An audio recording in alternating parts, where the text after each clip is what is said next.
Bonjour à tous, j'espère que vous allez bien, que vous passez un bon week-end. Donc aujourd'hui c'est parti pour l'actualité crypto, donc numéro 63 les amis. Donc on va parler donc comme d'habitude du Bitcoin, du VeChain, des projets également XRP, de la société Ripple derrière le XRP, VV Digital Collectibles également. Et enfin Ultra qui a présenté sa roadmap pour 2024. Donc très intéressante, hein. On a pas mal de choses à voir également sur le projet Ultra. Et effectivement, eh bien, écoutez, on a des nouvelles plutôt intéressantes, hein, sur tous les niveaux, mais également dans l'ensemble général pour l'actualité crypto et également au niveau économique. Donc pour ça qu'on verra en fin de vidéo les actualités économiques où là aussi il y a des choses intéressantes à dire, même au niveau de la géopolitique. Voilà, donc c'est parti, écoutez, et on y va.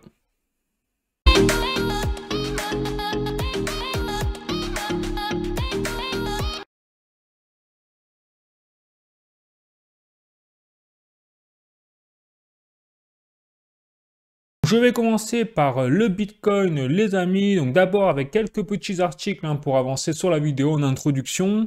Donc là j'ai un article de journalducoin.com. Bitcoin, les baleines accumulent les BTC et quittent les exchanges.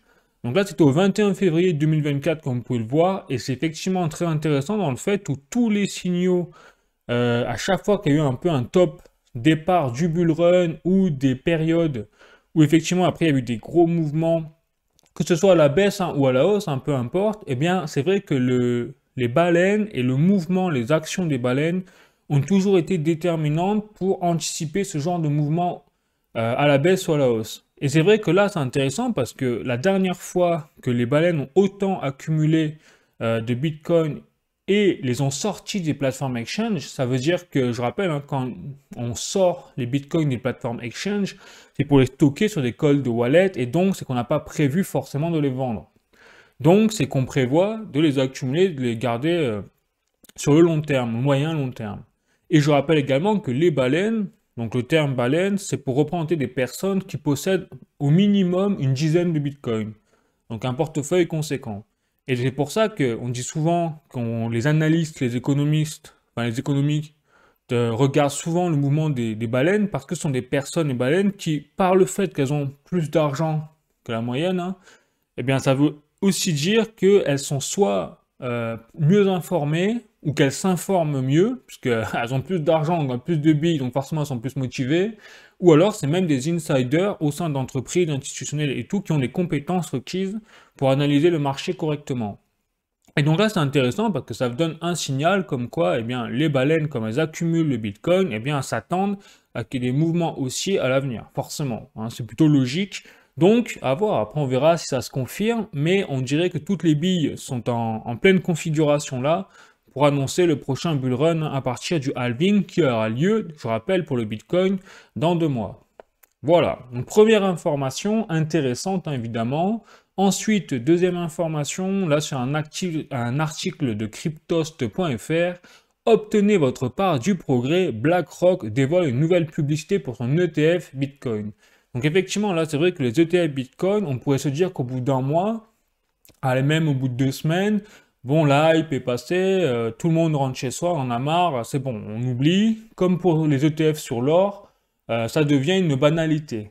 Eh bien là, on n'est pas du tout dans le même cas, et on va voir comment, pourquoi, hein. J'ai tous les chiffres à vous montrer également, sur une semaine sur l'autre, pour les ETF Bitcoin Spot, et on est toujours dans la phase d'accumulation et de flux net extrêmement positif pour le marché des ETF Bitcoin Spot. Et c'est pas étonnant quand on voit que le plus gros ponte, on va dire le plus gros poids lourd dans les ETF Bitcoin Spot en ce moment, c'est BlackRock, qui est le gestionnaire d'actifs le plus gros du monde, hein, ou du moins un des plus gros du monde, avec toujours 8000 milliards de dollars d'actifs sous gestion. Or, ils ont mis en place une publicité, donc marketing choc, là, enfin, quand je dis choc, c'est qu'ils y vont, hein, ils balancent, et effectivement, je vous ai pas montré l'image de ce qu'ils ont mis dans la publicité, mais l'image, en fait, c'est un avion qui est sur son tarmac, entre guillemets, qui n'est pas encore en train de voler, hein, mais qui va sûrement décoller, on le sent. Et en dessous, il y a un petit slogan qui met effectivement obtenez votre part du progrès. Sous-entendu que non seulement le Bitcoin c'est un actif de classe internationale pour protéger de l'inflation comme le rappelle le PDG de BlackRock, hein, ce qu'il a répété il n'y a pas longtemps, mais en plus, c'est carrément une révolution liée à un progrès économique, financier, tout ce que vous voulez. Et c'est intéressant parce qu'on a des nouvelles derrière, notamment avec la Banque Centrale Européenne qui, elle, toujours sur la Lune, hein, enfin, il faut le dire ce qui est, et c'est étonnant de voir le contraste désormais entre les institutionnels qui adoptent le Bitcoin et qui l'adoptent pas seulement pour l'aspect désormais spéculatif, mais ils l'adoptent également en le vendant désormais comme quelque chose de bien plus que ça, qu'un actif spéculatif, c'est-à-dire autre chose, c'est-à-dire au même titre que l'or, valeur refuge, pouvoir monétaire, sans être forcément une monnaie. Enfin, c'est vraiment intéressant ce qui se passe là, à ce niveau-là. Donc on voit que BlackRock, là, ils mettent le paquet, et ça marche. Ça marche pourquoi? Bien tout simplement parce que là, donc je suis sur Twitter, hein, j'ai un tweet de BitMEX Research qui toutes les semaines, enfin tous les jours même, met très souvent à jour les données sur les flux entrants et sortants au niveau de l'argent qui est coulé, hein, sur les ETF Bitcoin Spot. Et donc là, ils ont un récapitulatif donc, qui date bien, du 24 février, hein, d'aujourd'hui, donc on ne peut pas avoir plus frais. Et donc, ils font le récapitulatif, vous voyez, de tous les gestionnaires d'actifs qui sont en cours, hein, en lice, je dirais, sur sur la course, et donc avec un total de flux net entrant d'argent de 5,5 milliards de dollars dans les ETF Bitcoin Spot. Et tout cela, là où c'est vraiment phénoménal, en l'espace d'un mois et demi. Donc c'est assez fou, hein, ce qui se passe au niveau des flux entrants, c'est presque du jamais vu, hein, clairement, dans des ETF. Même l'or n'a jamais fait ça, enfin, du moins avec aussi autant de rapidité. Et donc là, on voit que sur la dernière journée, donc ici, au 23 février 2024, eh bien, on avait 232 millions en fait, de dollars qui ont été injectés en net, hein, je dis bien en net, sur le marché des ETF Bitcoin Spot. Et en plus, alors là, je ne vous l'ai pas montré, mais j'ai vu l'information également, c'est au détriment des ETF sur l'or. C'est-à-dire que les investisseurs sont en train de retirer leurs billes sur l'or physique, sur les ETF de l'or. C'est un truc de fou quand même, pour les mettre dans le Bitcoin. Donc là, vraiment, on hallucine, parce que normalement, l'or, ça a toujours été la valeur refuge par excellence. Et là, les investisseurs basculent de ce qu'on a toujours dit comme d'une valeur refuge, donc l'or, sur le Bitcoin qui, il y a encore un an, on disait que c'était juste un actif de classe spéculative qui va s'effondrer. Donc là, on rigole quand même. Donc c'est assez fou ce qui se passe, et très puissant, hein. Et quand on voit BlackRock avec sa publicité également, eh bien on comprend mieux que BlackRock est en train de pulvériser tout simplement tous ses concurrents, à l'exception de Fidelity qui est en seconde position, hein. On le voit avec les chiffres ici. Et donc là, par exemple, sur la dernière journée hier, donc au 23 février, eh bien BlackRock, à lui tout seul, a quasiment fait 2 tiers des flux entrants, hein, sur le marché des ETF Bitcoin Spot. Donc on comprend mieux pourquoi ils essayent de garder cette avance avec leur publicité. Bref, donc c'est plutôt bon signe, hein, là-dessus. Et là aussi, ça va être très intéressant de voir l'impact des flux entrants comme ça sur les ETF Bitcoin Spot sur le futur bull run, là, qui est dans pas longtemps, hein, visiblement. On va voir un peu l'impact que ça va avoir. Donc est-ce qu'on va avoir un méga bull run à cause de ça, avec les ETF en plus et tout? Franchement, je serais très curieux de voir ce que ça va donner. Donc n'hésitez pas à me dire en commentaire ce que vous en pensez. Est-ce que ça va faire un méga bull run? Est-ce qu'il n'y aura pas d'impact du tout? Ou au contraire, est-ce que ça va faire chuter le Bitcoin? On va avoir rien compris. Pourquoi pas? Franchement, tout est possible, hein, de toute façon. Bon, donc ce sera tout pour le Bitcoin aujourd'hui, donc les amis. Et là, je vais passer, ben, comme d'habitude, hein, au prochain projet, c'est-à-dire le VeChain par exemple, avec une première information ici, relayée par la fondation VeChain directement sur leur compte Twitter, où ils rappellent tout simplement la puissance, ça, je pense qu'il n'y a pas d'autre mot également pour décrire leur écosystème, l'écosystème du VeChain en fait dans l'économie circulaire. Parce que je rappelle que la volonté première avec leur nouveau white paper, hein, qu'a mis en place la fondation VeChain en partenariat avec Boston Consulting Group, je crois que l'ont sorti l'année dernière en 2023, eh bien la volonté première du VeChain, la fondation, c'est de transformer l'économie linéaire qui est le cas aujourd'hui, hein, dans notre système, mais tout secteur confondu, hein, que ce soit secteur financier, industriels, des entreprises. Enfin, nous, aujourd'hui, nous fonctionnons tous dans un système linéaire. Et eux, ils veulent transformer ce système linéaire en système circulaire, et surtout sur l'économie. C'est pour ça que là, je trouvais très intéressant de vous montrer ce petit trailer, si je puis dire, alors, petite vidéo ou trailer, qui résume déjà qu'est-ce que c'est une économie circulaire du point de vue basé sur l'industrie. Là, ils ont vraiment pris le cas de l'industrie, mais comme je vous l'ai dit, la transformation du linéaire en circulaire, nous sommes en train de le voir sur tous les niveaux en fait, au sein de notre société. Nous sommes même en train de changer de paradigme grâce à bien simplement à la transformation de notre économie qui passe de linéaire en circulaire. Donc c'est vraiment assez intéressant là-dessus, justement, d'analyser tout ça. Bref. Bon. Donc voilà, donc si on passe au... Alors je vais vous le mettre en grand, tac, la vidéo, tant qu'à faire. Et comme ça, j'espère que vous voyez bien. Donc là, ils disent, simplement, ils expliquent qu'est-ce que c'est, selon eux, l'économie circulaire. Donc là, ils se basent sur, par exemple, des produits. Donc les produits, donc une fois qu'ils sont consommés, qu'est-ce qu'ils deviennent? Eh bien, voilà, une fois qu'ils ont fini leur cycle de vie, ils sont jetés. Ça, c'est la majorité, c'est le cycle linéaire qu'on connaît. Et une fois qu'ils sont jetés, eh bien, qu'est-ce qu'on en fait? Eh bien là, comme il l'explique dans la vidéo, le VChain, comme il y a plusieurs ressources qui composent un élément, notamment une bouteille par exemple, eh bien, leur but à eux, VChain, ça va être de transformer ce produit, ce cycle de vie de version linéaire en version circulaire, de façon à rendre infini tout simplement l'existence de ces ressources. Voilà. Et donc là, ils ont un résumé, c'est-à-dire qu'il y a les matériaux, le design, la production, la distribution et la logistique, la consommation, les systèmes de recyclage et également un système de gaspillage, c'est-à-dire justement limiter le gaspillage. Et sauf qu'au lieu de faire un système linéaire, c'est que l'un va après l'autre, comme on connaît, c'est-à-dire que nous, ce qu'on connaît, c'est production, consommation, et on jette après, à la poubelle. Donc le gaspillage derrière, puisqu'après le produit est définitivement utilisé. Et eux, ils veulent changer ça et le rendre à l'infini, c'est-à-dire qu'après on refait une boucle, hop, et on revient sur le même produit, on ne perd aucune ressource. Voilà, donc ça s'inscrit totalement également dans la démarche écologique, mais je vous rappelle également que là, ils se focalisent uniquement sur l'aspect industriel d'un produit, vraiment d'un produit. Mais ça, eux, ce qu'ils veulent, c'est aller bien au-delà de ça, c'est transformer l'économie circulaire de façon macroéconomique. Et là, c'est hyper intéressant et c'est possible désormais grâce à la blockchain, et donc les données numériques, donc les data, et également l'intelligence artificielle qui est en train d'exploser, vous l'avez vu en ce moment, hein, sur tous les niveaux, avec que ce soit en bourse ou que ce soit sur les crypto-monnaies. Bref. Donc, je ferai peut-être même des vidéos, je pense, sur des crypto-monnaies sympas là, que j'ai repérées sur l'intelligence artificielle, parce que je pense qu'il y a des choses qui vont forcément rester pour les années à venir. Bref, et donc ils disent que tout ça repose eh bien, forcément sur les entreprises, et eux ils appellent ce concept-là le concept de biosphère.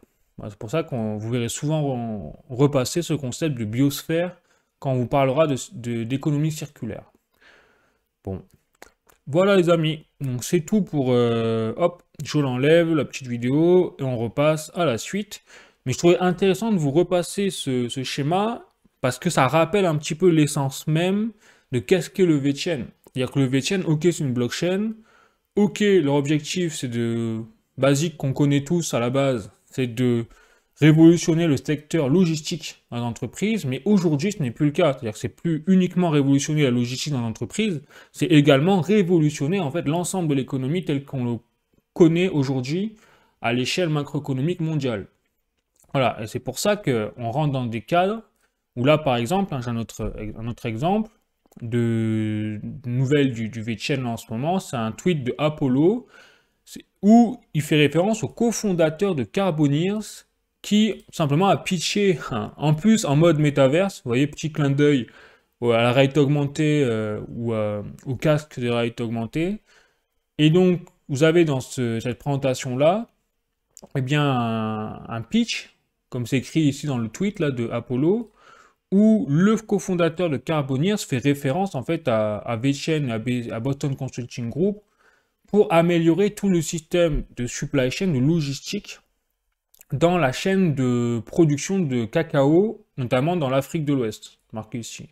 Et c'est vrai qu'il y a même un enjeu majeur là-dedans, pour ça qu'on va plus loin que la supply chain, quand je vous dis qu'on va plus loin que la logistique et tout au niveau du V-chain, c'est parce que là, il y a un enjeu majeur en Afrique, c'est que si vous ne traitez pas bien comme il faut les déchets liés au cacao, notamment les cabos, ou je sais plus comment ça s'appelle, les cosses de cacao, ouais, comme ça, excusez-moi, mais je ne connais pas le terme, donc vous connaissez peut-être mieux que moi, eh bien, ça peut conduire à des maladies au niveau des plantes. Donc il y a vraiment un enjeu même écologique majeur en Afrique de l'Ouest, et donc bah, de vie, puisque derrière, si les plantes deviennent malades, ça a un impact sur l'écosystème terrestre, etc. Voilà. Et donc grâce à VeChain, eh bien, cette entreprise-là espère améliorer son cycle donc logistique, production, recyclage, etc., pour éviter justement les maladies liées aux plantes. Donc on voit vraiment l'utilité réelle des choses, et là c'est intéressant. Bon, donc ce sera tout pour les nouvelles fraîches de cette semaine du VeChain intéressantes, on va dire. Je vais également clôturer donc là pour le VeChain sur les statistiques. Et effectivement, elles sont en hausse, hein, elles pulvérisent même à peu près tout par rapport à la semaine dernière, puisque nous étions, souvenez-vous, la semaine dernière, j'avais fait la vidéo, je vous ai montré, nous étions à 900 000 à peu près closes sur une semaine. Et là, nous sommes à 1 440 000 closes sur une semaine. Donc on a explosé les compteurs hein, d'une semaine à l'autre. Alors après, on verra si cette tendance est basée sur le long terme ou est-ce que ça va continuer, ça va stabiliser sur ces closes, ça va rester vers les 1 500 000 ou ça va rebaisser ou ça va monter. Donc on verra la semaine prochaine. Mais ça, c'est révélateur dans le sens de l'utilisation tout simplement hein, de l'écosystème du VeChain par les entreprises ou par les particuliers, l'un ou l'autre. Bon, voilà les amis, donc ce sera tout pour le VeChain aujourd'hui. Je vais continuer avec le prochain projet qui est VV Digital Collectibles. Donc là, on a une première information au niveau des drops. Alors, c'est vrai que je vais vous montrer quelques petits drops pour la forme. Hein.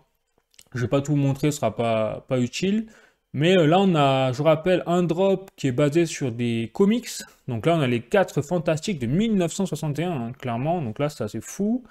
En réalité augmentée, ça qui est bien. Donc je rappelle aux personnes qui ne connaissent peut-être pas trop le projet VV Digital Collectible, que c'est une application donc mobile, iPhone, tout ce que vous voulez, donc sur tablette disponible, qui permet grâce à la réalité augmentée en fait d'exploiter le système des NFT liés aux licences comme Marvel, DC Comics, toutes les plus grosses licences au monde qu'a obtenu donc VV Digital Collectibles.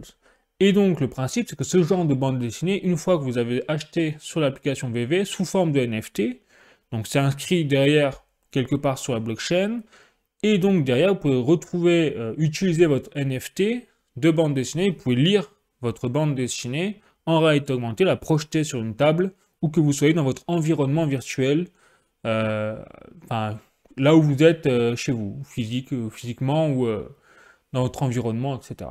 C'est assez révolutionnaire également comme système, parce qu'on mélange de plus en plus l'aspect virtuel avec l'aspect physique, de façon similaire hein, aux cartes de réalité augmentée qui sont sorties récemment. Voilà.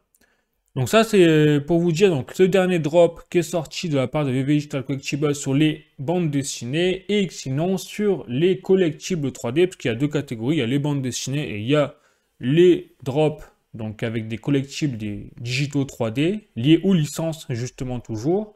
Et là donc vous avez un drop qui est prévu au 25 février, un dimanche. Et là, on a une particularité vraiment sympa, c'est que donc, non seulement c'est Robocop, hein, donc ce sera le 3e drop apparemment sur Robocop, mais la particularité, c'est que là, ce 3e drop sera un objet, ce sera un jetpack. Et donc, ce jetpack, eh bien, vous pourrez, si vous avez déjà donc le Robocop de la première saison du premier drop, eh bien, vous aurez la possibilité de fusionner le jetpack avec votre premier Robocop, de façon à obtenir un NFT animé du Robocop qui pourra voler, en fait. Et là, ça devient intéressant dans le sens où on est en train de mélanger réellement l'aspect de crafting, et donc l'application VV ne devient plus seulement juste un aspect de collection, mais devient plus que ça, et quand on se projette dans le VV-verse, avec les cartes de réalité augmentée et tout, eh bien, on imagine que cet aspect de crafting eh bien, va être même indispensable pour améliorer les fonctionnalités et l'immersion dans le VVverse, c'est-à-dire le métaverse prévu par l'entreprise qui est derrière la création de l'application VV Digital Collectible. Voilà, donc là on entre quand même dans un autre niveau, et je trouve ça vraiment intéressant de vous le mettre en avant, hein, parce que en plus quand on voit la qualité du NFT, c'est quand même assez phénoménal là aussi. Bon, je continue sur les statistiques. Maintenant, on va voir un petit peu comment évolue un VV Digital Collectible, s'ils sont en train de se ramasser encore plus la figure ou si ils arrivent à ressortir la tête de l'eau au niveau de leurs activités, parce que c'est vrai qu'il y a, je rappelle, hein, énormément de... Il y a deux camps. Il y a ceux qui ont été très déçus par le projet, parce que derrière, le token OMI se casse la figure en termes de prix. Donc les investisseurs sont en colère et ils sont en train de délaisser le projet. Et après, il y a ceux qui y croient. Voilà. Donc après, c'est à vous de choisir si vous, dans quelle catégorie vous êtes. Je crois qu'il n'y a même plus de camp neutre hein, au final. J'ai pas trouvé de personnes qui sont neutres au projet, à part ceux qui connaissent pas le projet. Bref, donc pour les statistiques, regardez, donc hier, donc d'un jour à l'autre, c'est un massacre. On voit vraiment que, donc là, on a un recul net de l'activité des portefeuilles. Les ventes sont effondrées sur un jour sur l'autre. Si on prend à la semaine, c'est pareil, on est en négatif. Donc là, on voit que c'est pas une bonne semaine forcément pour VV Digital Collectible. Quoiqu'ils ont fait quand même 507 000 $ de chiffre d'affaires sur une semaine. Bon, allez, on va dire qu'il y a pire quand même pour une application. Et par contre, sur le mois, donc là c'est plutôt positif, hein, c'est dans le vert, puisqu'ils ont fait 2 234 000 $ de chiffre d'affaires, et par contre ils sont en léger recul sur l'activité des portefeuilles. Voilà, avec 15 444 portefeuilles actifs.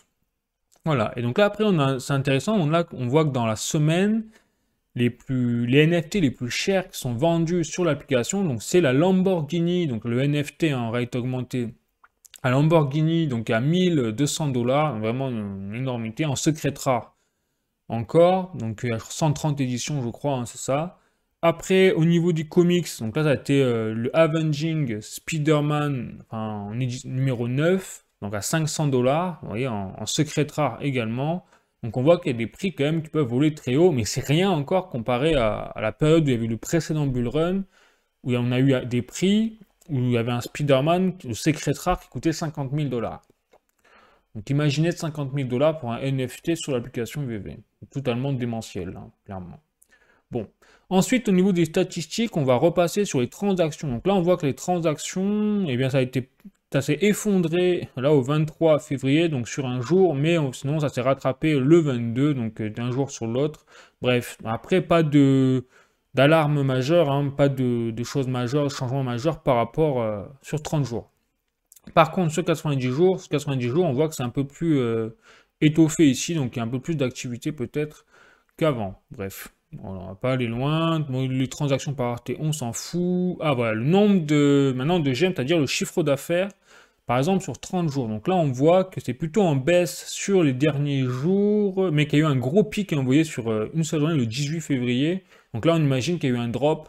Pas étonné que ce soit la Lamborghini ou quelque chose comme ça qui a vraiment fait exploser les compteurs. Et sur 90 jours déjà, donc là aussi on voit qu'on est plutôt régulier, il y a des pics et des hausses, des baisses, mais bon, grosso modo ça se maintient, il n'y a pas d'alerte majeure sur les statistiques de VV. Au niveau des portefeuilles qui sont actifs, eh bien on voit que là aussi il n'y a pas trop de changements, bon, rien à dire. RAS, hein, comme on dit. Le market cap, là c'est intéressant, on va passer au market cap de VV. Donc là on voit que ça augmente. Donc on voit que ça veut dire que la valeur, quelque part, des NFT qui sont présents sur l'application augmente. Quand on voit le market cap comme ça qui augmente. Et également, il y a le market cap du OMI. Alors ça c'est intéressant parce que c'est vrai que le OMI a fait une grosse poussée là au niveau des prix, j'ai vu ça récemment, avant de se répéter la figure. Donc on voit quand même que le market cap du OMI, il a monté, puis il a baissé là tout récemment. Bref.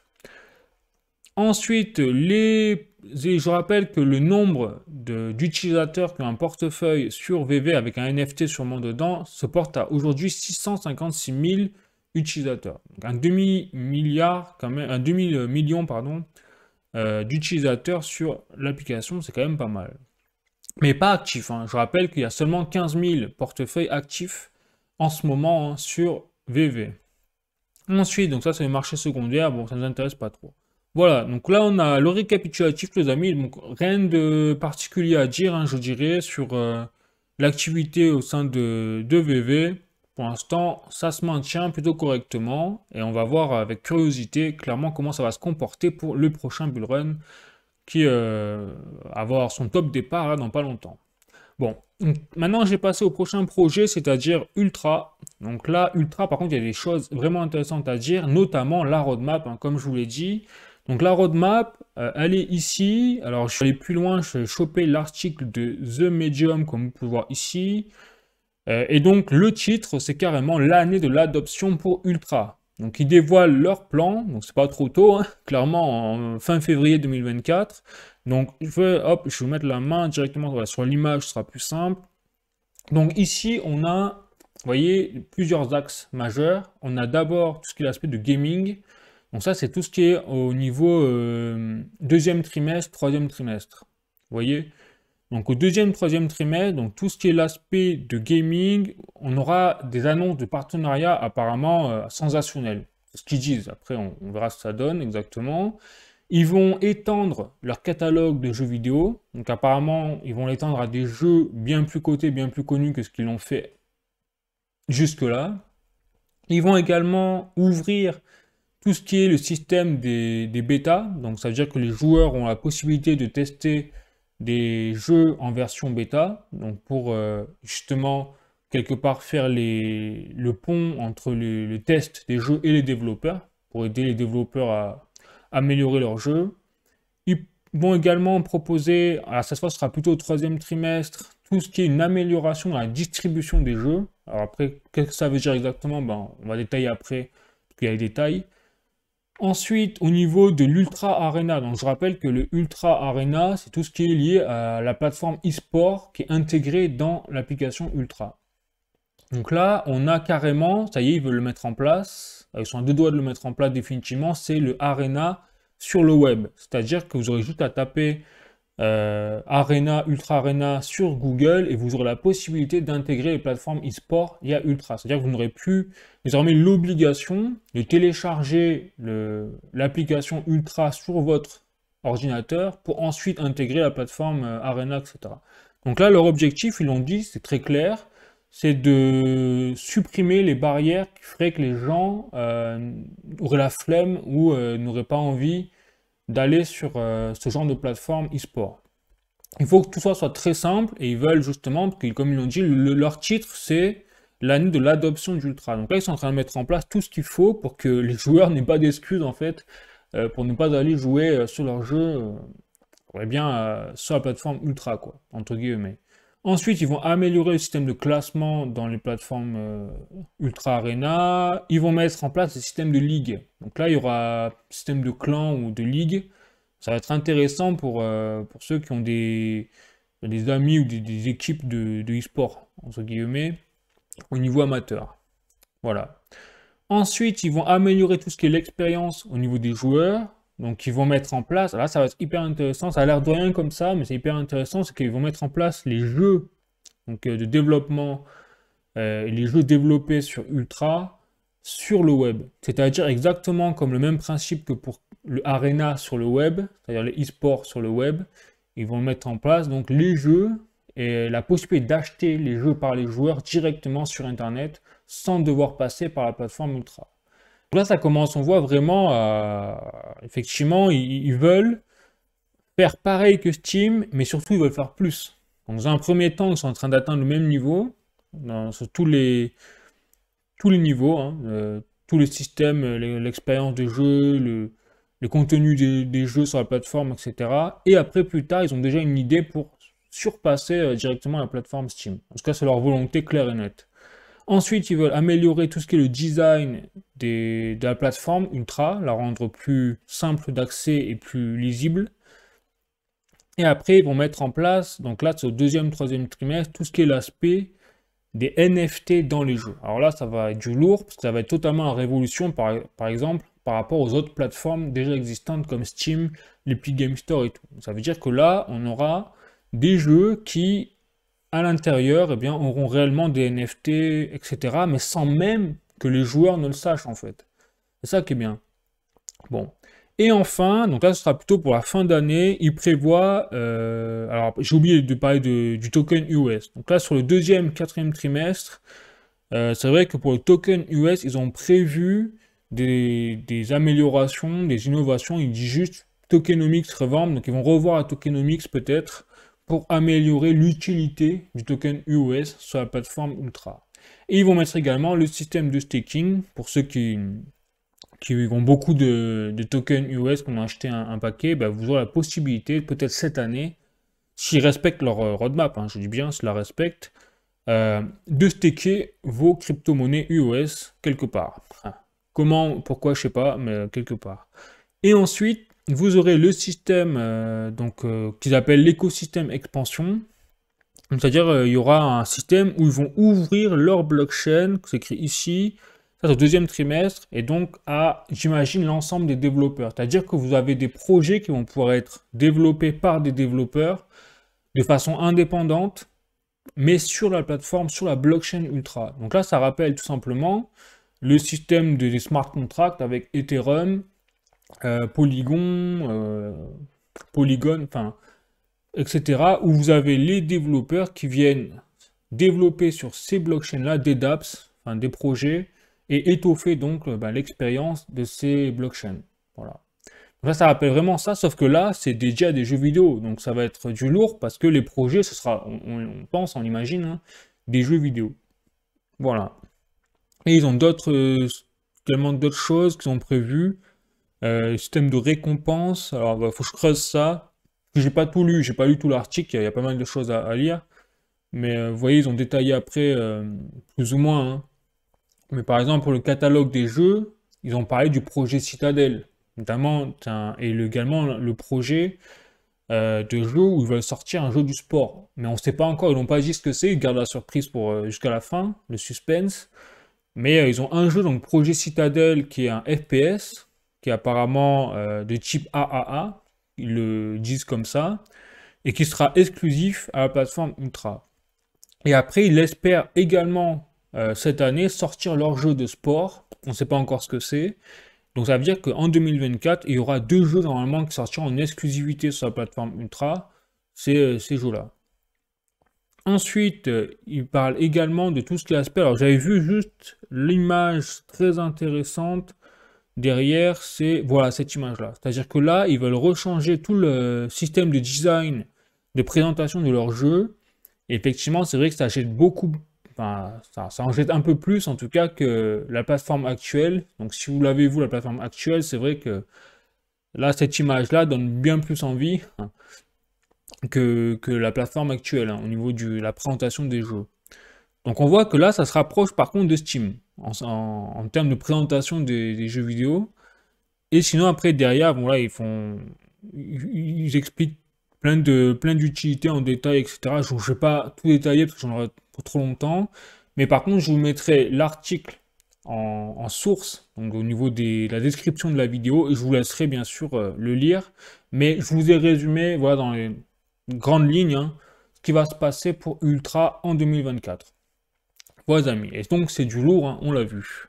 Allez, je continue donc avec le prochain projet désormais, donc c'est-à-dire Ultra et XRP, avec la première information de la semaine qui a fait sensation, hein, sur la communauté du XRP. C'est une déclaration de Brad Garlinghouse, donc le CEO, hein, PDG de Ripple, qui a été interviewé par des journalistes donc de Bloomberg, comme vous pouvez le voir ici, donc notamment Sonali Basak donc de Bloomberg TV et Kayley Lenz de Bloomberg TV également. Et donc il a déclaré, donc à la télé en fait, Brad Garlinghouse, que il aimerait bien effectivement voir un potentiel ETF spot XRP arriver dans les années qui viennent. Voilà. Donc j'ai trouvé que c'était un petit peu tiré, enfin, c'était un peu abusé ce qu'il a fait. Alors, c'est mon avis personnel, hein. Je vous dis, c'est mon avis personnel. Mais quand on voit le problème là qu'ils sont en train de vivre, tout simplement Ripple avec la SEC, c'est-à-dire qu'ils sont toujours en procès, et en plus, vous avez tout l'aspect du fait que Ripple, je rappelle que c'est une entreprise centralisée, donc contrairement au Bitcoin qui déjà était décentralisé, donc n'avait pas les problèmes de centralisation, etc., il n'a pas de problème avec la SEC, on a déjà vu la difficulté pour valider l'ETF Bitcoin Spot. On a déjà vu, on l'a vu. Donc, que maintenant, enfin, qu'on parle déjà aujourd'hui de ETF sur l'XRP, je trouve que c'est très prématuré et peut-être même maladroit de la part à mon sens, de Brad Garlinghouse de déjà s'aventurer là-dessus, parce qu'il sait très bien que derrière, ça crée une hype sur les personnes, hein, les investisseurs, et donc ça peut faire fluctuer les prix, je pense, malencontreusement, d'un côté comme de l'autre, du XRP. Voilà. Donc je pense que c'est dommage qu'il ait fait ce genre de discours. Je trouvais que ce n'était pas très prudent et surtout ce n'est pas loyal en fait vis-à-vis des investisseurs quand on met le comparatif entre les données théoriques sur un ETF XRP, hein, tout le monde serait content bien évidemment, et la réalité du terrain, c'est-à-dire qu'ils sont encore en train de se battre contre la SEC. Donc on est très loin d'avoir ce genre d'hypothèse même validée quand on sait que la SEC est en train de faire tout ce qu'elle peut pour couler Ripple. Voilà. Ou alors, et là ça veut dire autre chose, ou alors Brad Garlinghouse a des informations en interne, c'est ça où c'est dangereux, où je trouve que c'est pas loyal ce qu'il fait, c'est que du coup il sème le doute sans plus de garantie quoi au final. Donc soit il sait des choses en interne et qu'il a peut-être déjà réussi par exemple à conclure quelque chose avec la SEC sur leur procès actuel. Ce qui fait l'office de rumeur depuis des mois. Hein, voilà. Mais on n'en sait rien. Donc je trouve, c'est pour ça que je répète, faites attention les amis à ce genre de déclaration. C'est pas ça qui prouve que voilà, ça. Voilà. Je trouve que c'est dommage vraiment que ça rentre là-dedans. Bon. Ensuite, je continue. Donc là, cette fois, je prends un tweet de Ripple directement. Donc là, Ripple et les États-Unis, donc c'est une annonce officielle, ont effectivement fait un sondage, hein, donc Ripple et le US Faster Payments Council, donc c'est le conseil des paiements rapides des États-Unis, donc ça veut quand même tout dire. Hein. On fait un sondage global. J'avais montré des petits bouts déjà l'année dernière, mais c'est vrai que là ils font un récapitulatif pour 2024, c'est très intéressant, où premièrement ils parlent de tous les systèmes de paiement liés à la blockchain et tous les leaders en fait liés à la finance, eh bien 77 voient des bénéfices dans l'utilisation de la blockchain pour leurs clients, pour leur écosystème dans leurs entreprises, etc. Donc on voit vraiment qu'il y a quelque chose qui est en train de se passer avec la blockchain au niveau des paiements rapides. C'est bien rapide. Ensuite, il parle également de l'utilisation de la blockchain comme paiement, mais de façon diverse, avec des intérêts variés, comme tout ce qui est l'aspect de paiement donc transfrontalier, donc d'un pays à l'autre, et également en version B2B, c'est-à-dire d'entreprise à entreprise. Voilà. Et donc là, ils disent que les leaders, en fait, sont vraiment en train d'explorer ce genre de révolution, en fait, parce que la blockchain, c'est désormais une révolution, hein, c'est sûr, pour le mettre en place dans les entreprises, pour cette raison-là. Et ensuite, ils disent que malgré l'enthousiasme, eh bien, en fait, tout ce qui est les doutes vis-à-vis de la blockchain existent toujours. Donc là, qu'est-ce qui fait encore obstacle justement à l'installation de la blockchain comme révolution dans le monde actuel? Eh bien, c'est justement la régulation. Et donc c'est pour ça qu'ils disent que 2024, en gros, ça va être vraiment l'année qui va être déterminante sur la régulation pour le mieux de la blockchain et qu'une fois que cette régulation sera faite, eh bien, ça va être l'explosion quelque part, hein, pour l'adoption de la blockchain dans les milieux institutionnels, banques, etc. Et également industrie. Vous voyez, il parle de l'industrie, tout ce qui est l'aspect législatif, au niveau des progrès, etc. Enfin, pour faire mûrir le marché. Bref. Et ensuite, il parle de l'efficacité et de la traçabilité. Ah, c'est marrant, ça rappelle un peu le V-Chain, ça, la traçabilité également. Donc, comme la technologie blockchain est en train d'évoluer au fur et à mesure du temps, eh bien, tout ce qui est l'énergie et la consommation énergétique et l'impact sur l'environnement, également, il évolue. Or, ça évolue dans le bon sens, parce qu'on voit que les dernières blockchains, comparées à celles du Bitcoin, eh bien, ne consomment absolument rien en termes d'énergie, et encore plus quand on les compare avec des infrastructures bancaires. Bah, il n'y a même pas photo. Voilà. Donc on voit que ça va plutôt dans le bon sens, en tout cas c'est Ripple hein, qui à travers ces points-là annonce qu'effectivement ça va plutôt dans le bon sens, et que à la fin, d'ailleurs ils le disent, hein, il est clair que le système de paiement blockchain offre un futur très prometteur. Et donc, voilà, ils nous disent qu'il va y avoir du potentiel exponentiel, en fait. Donc, derrière, bien sûr, ils pensent à Ripple et au XRP, hein, bien évidemment. Donc, c'est intéressant à ce niveau-là de rappeler effectivement ça, parce que c'est vrai qu'on a tendance un peu peut-être à l'oublier et à perdre de vue, là, en plus comme ça va être le bull run, à se focaliser énormément sur l'aspect de gain, hein, court terme.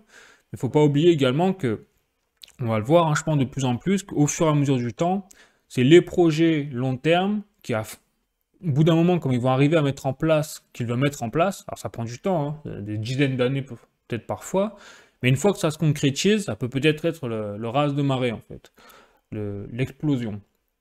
Et donc quand on voit Ripple et ce que peut apporter Ripple avec sa solution, avec les paiements transfrontaliers et tout, ça peut également être le combo gagnant, hein, pour ce bull run, ou alors pour dans 5 ans, 10 ans, le temps que ça se mette en place. Reste à voir, bien évidemment. Donc, je continue, les amis, avec un dernier petit article pour XRP et Ripple. Hop, donc là, j'ai un article de Zone Bourse, donc DeFi Technology Inc. Donc là, effectivement, un article qui montre que le Valour Inc., donc Valour Inc., alors je ne sais pas si je le dis bien, mais c'est une entreprise qui est spécialisée dans justement la gestion d'actifs. Et donc là, on parle d'un gestionnaire d'actifs record de 590 millions donc CAD sur le lancement des ETP Ripple, XRP et Binance. Donc là, en fait, la nouvelle, c'est que ça y est, Valour a intégré dans les ETP XRP et Binance. Donc c'est vraiment une bonne nouvelle pour le XRP qui désormais, parce que je rappelle que un ETP, c'est un indice, c'est une réplique quelque part d'un actif, hein, quel qu'il soit, un peu comme un ETF au final, mais là c'est vraiment sur l'aspect d'un actif numérique. Donc c'est un peu plus, enfin c'est particulier quand même, c'est une légère différence, mais le principe est là. C'est pour ça que ça résonne quand même avec ce que disait Brad Garlinghouse sur le potentiel de créer un ETF XRP spot, mais on n'est quand même pas sur la même chose là. Là, c'est un ETP, c'est plus particulier. Bon. Et donc, ça, c'est l'information sur XRP Ripple. Je n'en aurai pas d'autres. Je n'ai pas également de nouvelles sur l'affaire juridique entre XRP Ripple et la SEC. Donc là, on n'a pas de nouvelles là-dessus. C'est étonnant parce qu'on devait avoir normalement des nouvelles au 21 février. Mais visiblement, il n'y a rien qu'à fuiter. Donc soit il ne s'est rien passé, soit ils n'ont pas encore dévoilé publiquement les informations juridiques, mais ça va venir. Et puis sinon, écoutez, on va passer aux actualités crypto plus générales, notamment avec un prochain article de Coin Tribune et toujours avec Valour. C'est pour ça que je serais très intéressant de faire le lien là, avec deux nouvelles d'un coup. La nouvelle sur XRP est passée sous silence, bizarrement, même au niveau de la communauté XRP. Et par contre, là, on a un article de Coin Tribune qui dit que Valour, l'entreprise, rend la crypto accessible à tous avec, le premier ETP de staking physique ICP. Donc là, il ne parle pas de XRP, il parle d'une autre crypto-monnaie, donc dite ICP, hein, qui est connue. Vous pouvez taper sur CoinMarketCap, vous la trouverez, elle est dans le top 20, je crois, des meilleures cryptos en termes de capitalisation boursière. Et donc, effectivement, on a le premier ETP de staking physique. Donc, un ETP, c'est ce que je vous ai dit tout à l'heure avec le XRP notamment, c'est une réplique par rapport à un actif numérique. Bon, ok, pas de souci, c'est comme un ETF, entre guillemets, je vulgarise, un peu différemment. Mais en plus, là, ce qu'a fait Valour, c'est vraiment une révolution, dans le sens où elle a mélangé le système de réplique d'un actif numérique, et en plus, elle a rendu le possible le système de staking. C'est-à-dire, je rappelle que le staking, c'est la possibilité pour une personne, par exemple, quand vous avez de l'argent sur un compte en banque, et qu'on vous dit un livret A à 3%, ça s'appelle du staking en fait. C'est-à-dire que vous mettez de l'argent à un endroit, ok, vous le stockez, vous le protégez, mais en plus, tous les ans, vous touchez 3% sur votre livret. En crypto-monnaie, dans le secteur crypto, on appelle ça du staking. Donc, il y a divers services centralisés et décentralisés qui proposent le stockage de vos cryptos. Alors, parfois, il ne faut pas les bouger, c'est-à-dire que vous n'avez plus le droit de les bouger pendant un certain temps. Et en contrepartie, vous recevez effectivement des intérêts, donc soit mensuels, soit annuels, avec un pourcentage qui varie en fonction de ce que vous avez défini au préalable, et surtout en fonction de la quantité que vous avez stacké. On appelle ça stacké. Et donc là, Valour, avec ce double combo, en fait, propose aux investisseurs, donc non seulement de parier et de miser sur donc l'évolution de la courbe de la valeur d'un actif, mais en plus propose également de faire du staking en même temps. Donc c'est effectivement un double combo parce qu'il y aura double rendement en fait pour ces investisseurs-là, à condition bien évidemment qu'ils visent, enfin qu'ils misent sur la bonne crypto-monnaie, hein, bien évidemment. Mais bon, là c'est du ICP. Je vous l'ai dit, hein, elle fait partie du top 20 ou en tout cas top 30. Je n'ai pas les termes exacts, hein, en termes de capitalisation boursière. Je vous invite à vérifier par vous-même. Et donc voilà. Bref. Mais vous voyez que là, on a chaque jour qui passe nous rapproche de révolution dans le monde du web 3.0. Allez, je continue. Dernière petite information sur l'actualité crypto plus générale avant de passer aux actualités économiques. Donc là, j'ai un article de Cointelegraph France. Donc la Banque Centrale Européenne maintient sa position anti-crypto malgré l'approbation des ETF Bitcoin aux États-Unis. Donc la Banque Centrale Européenne ne change pas, c'est le vieux dinosaure qui reste sur ses positions et qui n'arrive pas à voir la météorite qui est en train de lui tomber dessus et qui va la rayer de la carte. Voilà, donc la Banque Centrale Européenne maintient ses positions avec des arguments, et c'est pour ça que je me permets gentiment, hein, bien évidemment, de les traiter de vieux dinosaures. C'est parce que les arguments qu'ils utilisent datent du Moyen-Âge, en fait. Donc les arguments, le premier argument, c'est que le Bitcoin, c'est pour les criminels toujours, et que malgré les nombreuses études qui sont tombées, que même, je crois, c'est Washington Post, enfin, la dernière étude qui a été relayée par Washington Post aux États-Unis, hein, faisait le comparatif des actions criminelles entre le secteur des crypto-monnaies, même pas le Bitcoin, hein, le secteur des crypto-monnaies et le secteur bancaire. Donc la courbe, c'est un histogramme, donc, qui était une courbe comme ça pour le secteur bancaire, et on avait un 0,03%, chose comme ça, pour le secteur crypto. Donc on rigole. Donc, visiblement, ils n'ont pas compris encore, la Banque Centrale Européenne, que les criminels ont compris depuis longtemps qu'utiliser la blockchain pour faire des transactions frauduleuses, c'était se tirer une balle dans la tête directement, puisque je rappelle que le principe de la blockchain, c'est de, justement, de façon transparente, infalsifiable et à l'infini quasiment, encore pas prouvé, hein, mais à l'infini, de faire un tampon sur la transaction et de l'afficher en public, en grand, partout. Donc les criminels ont compris depuis longtemps que surtout pas, il fallait faire une transaction via une blockchain, quelle qu'elle soit hein, d'ailleurs. Et encore moins celle du Bitcoin qui est la plus connue. Bon, ils n'ont pas compris encore, mais c'est pas grave, ça va venir. Ça va venir, mais bon, j'espère que ce sera pas trop tard quand même pour eux. On verra pourquoi après derrière. Et donc, c'est pas fini. Après, ils ont mis l'aspect énergétique également en avant. Et donc là aussi, il y a des études comme quoi, effectivement, le Bitcoin, en fait, utiliserait une grande partie des énergies renouvelables. Bon, voilà, donc il y a tout un pataquas, c'est toujours les mêmes arguments qui datent d'il y a 5 ou 6 ans. Et en plus, ils disent ça malgré les ETF Bitcoin. C'est-à-dire qu'ils disent, ils avouent presque que les ETF Bitcoin, c'est vraiment une énormité, quelque part. Mais eux, ils disent, malgré cette énormité-là, eh bien, ça veut rien dire, tout ça. Nous, on sait que le Bitcoin, c'est pas bien. Bon. Donc, on rigole. Mais surtout, là où on rigole un peu moins, c'est que qu'est-ce que fait la Banque Centrale Européenne en dénigrant le Bitcoin? Elle fait quoi? Elle utilise, par contre, les connaissances liées à la fondation du Bitcoin, intrinsèquement, hein, pour construire l'euro numérique. Or, l'euro numérique, en fait, il a quasiment les fondations d'une crypto-monnaie sur le fond, si ce n'est sur la forme.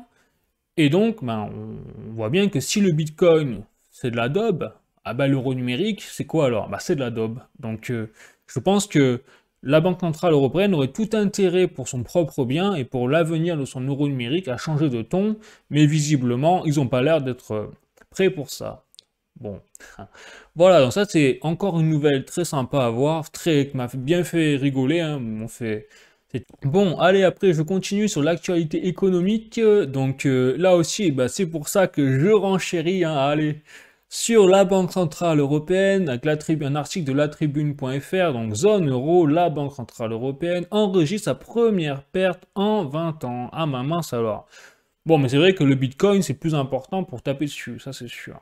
Et puis du coup, je suis étonné que vous n'ayez pas dit que le Bitcoin soit la cause de leur perte en fait, hein.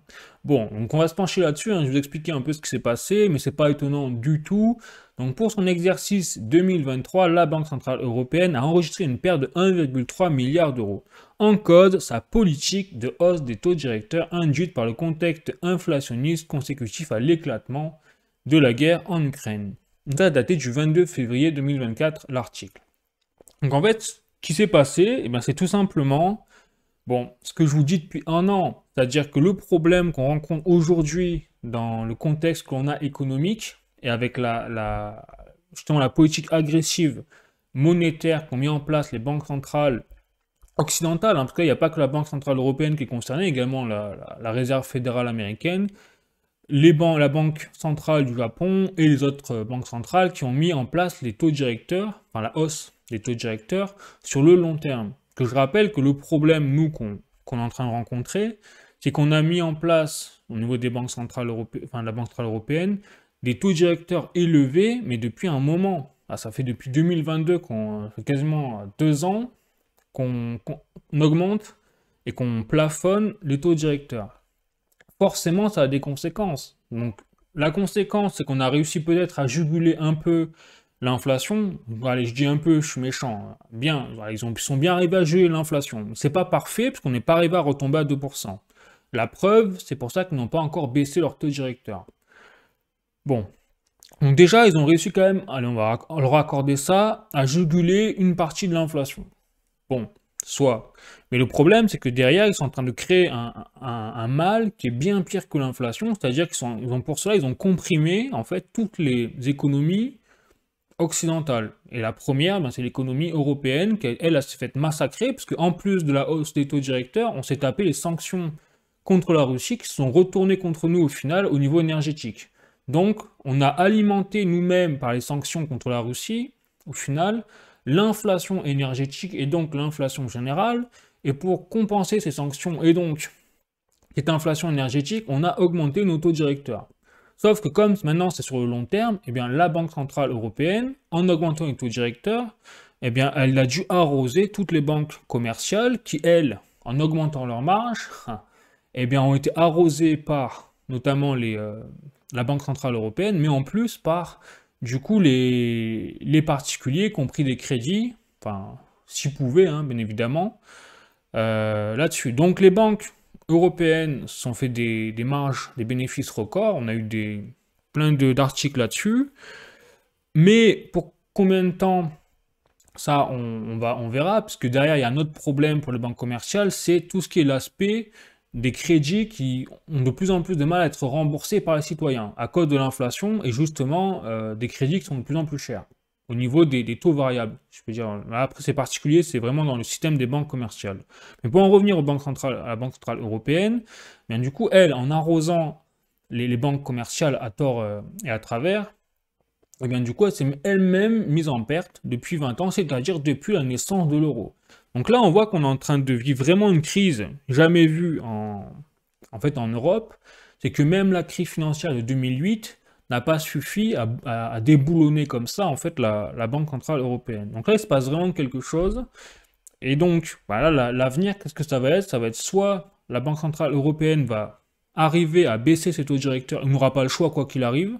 Donc là, il faudra prier pour que l'inflation ne reparte pas à la hausse directement après la baisse des taux directeurs. Mais franchement, je vous le dis, depuis quelques semaines, moi je m'attends à ce que l'inflation reparte, hein, vu le contexte économique et géopolitique, sur tous les niveaux.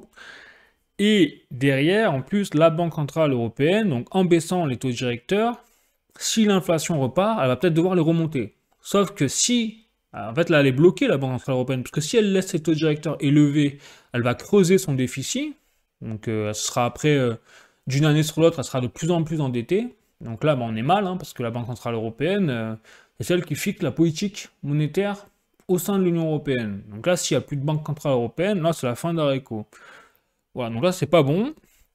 Et après, l'autre hypothèse est bonne, hein, ce qui peut arriver, c'est que l'inflation ne reparte pas à la hausse, il faut l'espérer, et dans ce cas-là, la Banque Centrale Européenne arrive à baisser ses taux directeurs et repart sur des bénéfices pour les prochaines années. C'est d'ailleurs ce qu'elle annonce hein, officiellement, la Banque Centrale Européenne, pour rassurer tout le monde.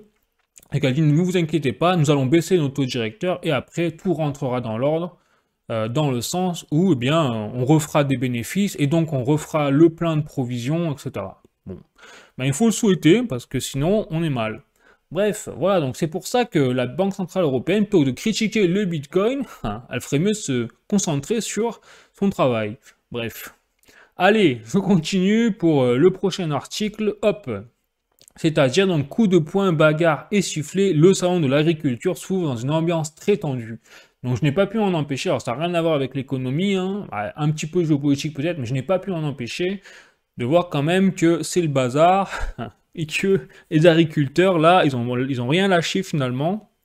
Donc, c'est très bien et donc, bien tout le soutien aux agriculteurs pour revendiquer ce qu'ils veulent revendiquer. Bref, allez, je continue, hop, avec un dernier article pour la route, les amis, toujours de latribune.fr. Donc, les États-Unis déclenchent la plus importante salve de sanctions contre la Russie depuis 2 ans.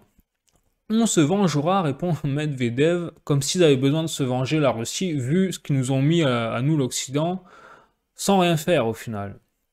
Bon, donc là c'est pour ça que quand je fais le lien avec justement les sanctions qu'on a prises contre la Russie, qui sont retournées contre nous quelque part au niveau énergétique, eh bien c'est pour ça, c'est-à-dire que nous on n'a rien compris. Donc là les États-Unis déclenchent une salve de sanctions, mais vous allez voir que nous, l'Europe, du coup nous allons suivre. Parce qu'on sait, hein, si les États-Unis font quelque chose, l'Europe, nous, on fait pareil derrière, à quelques mois près. Donc ça veut dire que on va sûrement reprendre des salves de sanctions contre la Russie, et donc c'est pour ça que si on repart sur des problèmes énergétiques là-dessus, eh bien, je ne serais pas étonné que l'inflation reparte à la hausse sous prétexte de déstabilisation encore plus forte, hein, au niveau du conflit Russie-Ukraine. Bref. Voilà, donc on n'est pas sorti de l'auberge. En tout cas, c'est vraiment un beau Bronx. Donc, ce sera tout pour aujourd'hui. Hop, pour l'actualité crypto, hein, numéro 63, les amis, enfin pour l'actualité plutôt, 63 général en fait. Et sinon, bah écoutez, je vous le dis, hein, je le répète toujours à toutes les actualités, c'est que je ne suis pas un conseiller financier, bien évidemment, hein, je le rappelle. Je vous invite à faire vos propres recherches, c'est très important, à faire vos propres analyses. Vraiment, recherchez vous-même plusieurs informations, parce que c'est vrai que c'est difficile, hein, avec toutes les informations de partout, il n'y a pas forcément même son de cloche et tout. Voilà. Mais surtout, c'est vrai qu'au niveau des solutions, ben, comme on ne sait pas trop où on va, avec un marché boursier qui est peut-être en pleine crise spéculative, avec une bulle spéculative qui va nous tomber dessus éventuellement, quand on voit le marché boursier américain qui est en pleine hausse, qui est en plein décollage, on ne comprend pas trop pourquoi d'ailleurs à ce point-là, et le marché chinois de l'autre côté qui est en train de se péter la figure, c'est vrai qu'on peut se dire, bon, comment ça va se finir tout ça? Donc c'est pour ça que je le rappelle, hein, prendre un bagage, on va dire, sur plusieurs choses, plusieurs cagnottes, avoir une cagnotte crypto-monnaie avec le Bitcoin au milieu, qui est d'ailleurs de plus en plus soutenu par les institutionnels comme BlackRock, et donc obtient de plus en plus de légitimité en tant que valeur refuge, c'est hyper intéressant. Ensuite, vous avez bien sûr l'or et l'argent physique, très important, ce sont les valeurs refuges par excellence. Donc, au cas où, s'il y a un problème ou que le système bancaire ou traditionnel s'effondre, eh bien ça fait toujours du bien d'avoir de l'or, de l'argent physique, parce qu'en plus, ils prendront de la valeur de toute façon. Et bien sûr, garder sa cagnotte, banque et système traditionnel, puisque sans ça, de toute façon, on est mal quand même. Voilà, bon, je ne vais pas revenir dans les détails, parce que j'ai déjà détaillé dans d'autres vidéos, donc je vous invite à voir d'autres vidéos sur ma chaîne pour justement voir l'or, l'argent physique, vraiment j'en ai parlé à toutes les sauces, donc je ne vais pas revenir là-dessus. Mais voilà les grandes lignes en tout cas de ce que vous pouvez faire, hein, éventuellement. Bon, sur ce, bah écoutez les amis, j'espère que ça vous a plu quand même cette émission. N'hésitez pas à mettre un like si vous avez aimé, n'hésitez pas à mettre des commentaires, me dire ce que vous avez pensé de cette émission, ou même me donner vos avis sur ce qui se passe là, le seul Bronx, hein, totalement, on le voit dans tous les sens, hein, que ce soit au niveau social, géopolitique, économique. Et sinon, bah écoutez, moi je vous dis à la prochaine, donc sûrement semaine prochaine ou avant, si j'ai d'autres vidéos à faire, je vais essayer peut-être d'en faire le soir tard, si j'y arrive, j'ai le temps. Et puis sinon, bah écoutez, prenez soin de vous et à la prochaine. Ciao.